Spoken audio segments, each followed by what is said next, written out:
Hey everyone, Happy New Year from your photo travel guide and the Travel Collective. This is April.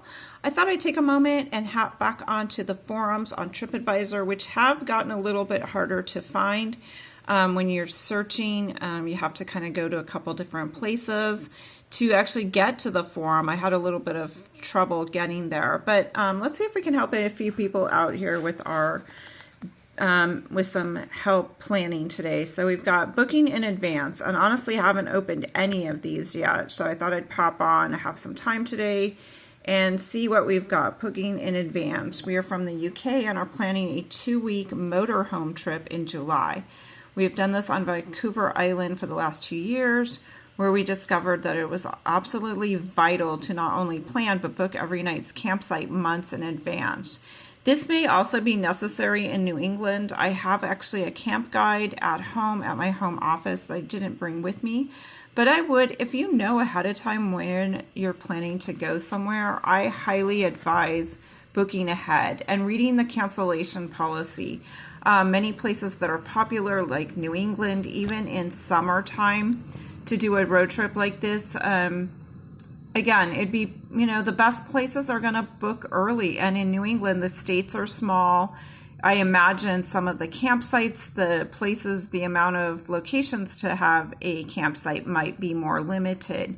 So you might want to check into this. I would definitely look into this sooner than later. So it looks like they want to go to Lake Placid, Williamstown, Cape Cod. Looks like they have a lot of different places chosen.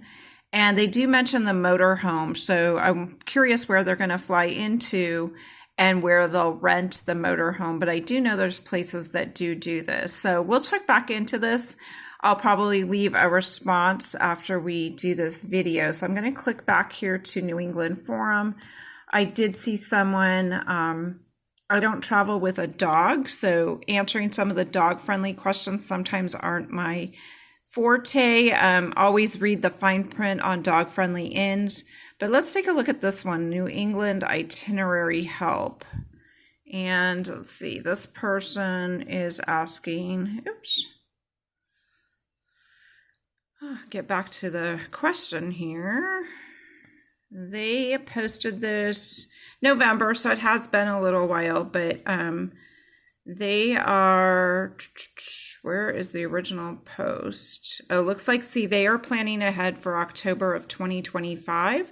They've just started to put an itinerary together and would like advice on whether we should do the Cape Cod area first rather than last.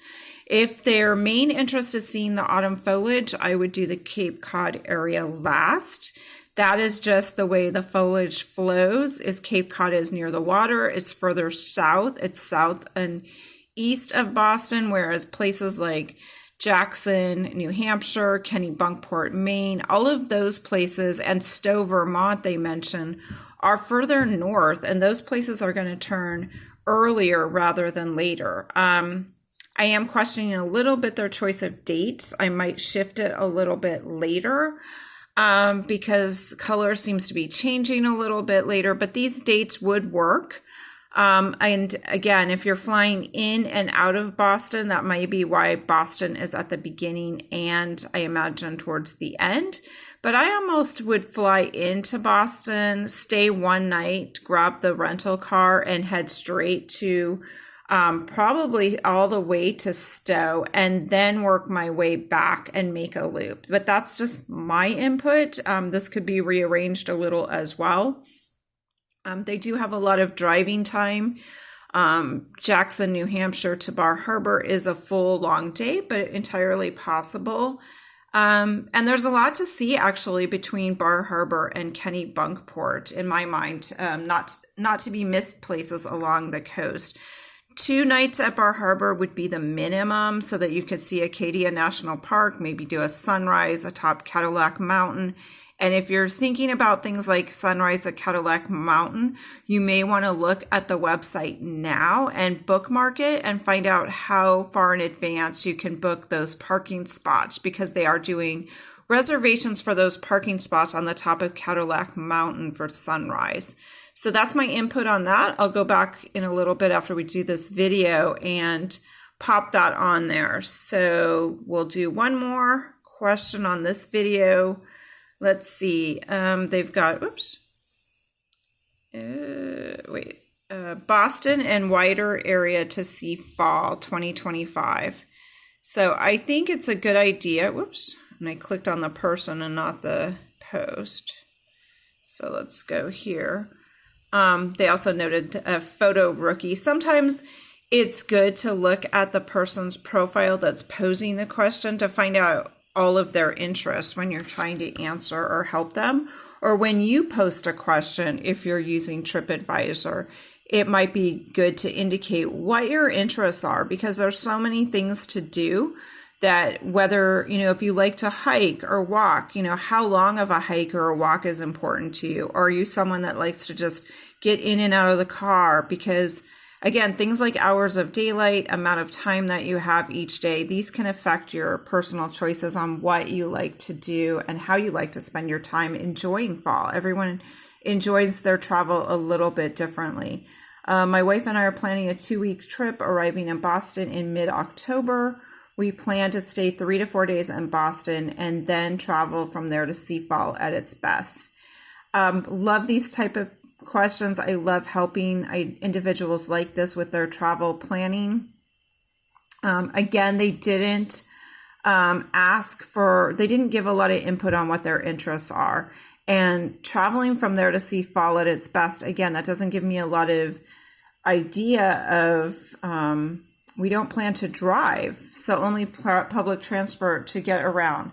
The thing with New England is there's not a lot of good public transport, to be honest. If you really want to see Stowe, if you really want to see a lot of the areas that get, quote, the best fall foliage outside of Boston, unless you're on a guided trip, like a bus tour, which is going to, be passing by a lot of things, you're going to just see things from the window.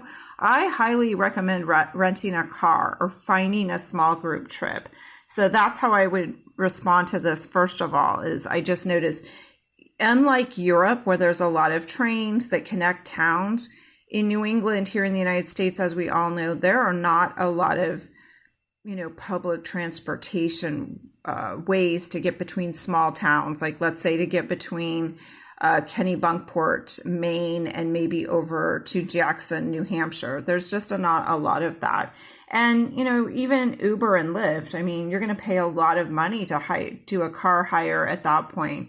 So your better bet is to look for maybe small group tours or rent a car. It's really not that hard to drive in the United States. If you're from Ireland, it would be on the opposite side of the road, which could be confusing to someone. So again, they might want to look for a small group tour. So I will give some responses on that and hope you guys have a great rest of your end of year. Thanks.